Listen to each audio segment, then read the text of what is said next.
Wow, I see what you mean.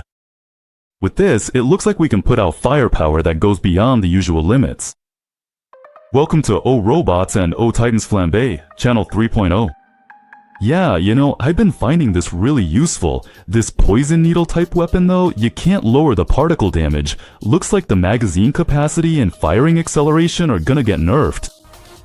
Well, that said, the firepower per unit of time after acceleration doesn't really change, so I guess it's not too bad.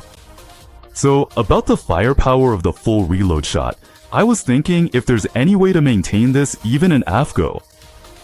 And this might be a bit of a spoiler, but I've recommended this Imugi to both beginners and experienced players, even those playing for free. Especially after the upcoming scrap metal adjustments, it looks like this build is gonna be really useful. So first, let's add 10%. Let's check the damage type based on just the damage. That gives us a full reload shot of 413,000 3.5 per second. Alright, so next, how about building Rethinking? Well, it's the unique skill that gives the damage buff while flying. That's what we're hoping for here. But for now, we'll check it with Gangsmither's 5%. Well, once again, Pixonic's silent nerf has been exposed. No matter how many times I try, these numbers are just ridiculous. They make you spend money and then lower the damage. Well, I guess that's just business as usual. So with Renoman's unique skill, it's supposed to be a 15% buff. 517,000. After the nerf, it's 430,000. So if you set it up to go over 517,000, you pretty much won't feel any drop in firepower.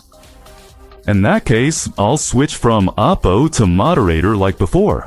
Well, it's unlikely that there won't be any attacks at all while flying, and probably about half the flight time will be spent firing. So let's check it with 3 stacks. It got nerfed to 562,000, that's 468,000 now. Well, if it goes up this much, I think that's more than enough. But just in case you want to go even higher, you'd choose this module. The current module is the accelerator. I'll change this to attack and equip the reactor. At this point, since I haven't upgraded it yet, it's giving a 6% buff. If you upgrade it to the max, it gives a 16% buff. So how does that look? 521,000, and with upgrades, it can go up to 552,000. Well, with this, not only will you not lose firepower, but you can actually get an even bigger buff. For this battle though, I'll keep the modules as Accelerator and Last Stand. I only changed the drone to Moderator. The purpose here is to check the nerf stuff. If I can keep the full magazine damage down to 91%, then that's good enough. Actually, what I really want to check is how effective the 22 km/h boost from the accelerator and the 8% speed buff from the moderator are for mobility. With the Aegis shield gone, I want to see just how effective Last Stand can be. Losing the Aegis shield really does hurt quite a bit after all. If there are a lot of situations where you take direct damage and your health drops all at once, I'm thinking of sticking with Accelerator and Last Stand instead of putting points into the reactor's damage buff. After trying out several battles with this build, my impression is that just an 8% speed boost doesn't really feel that valuable. Your range increases quite a bit, and you can sense enemy presence. It also reduces the stress of attacking those hidden enemies. Above all, you can quickly get away from enraged enemies. That's really the key point here. Even if you keep your firepower at 91%, your mobility shoots up.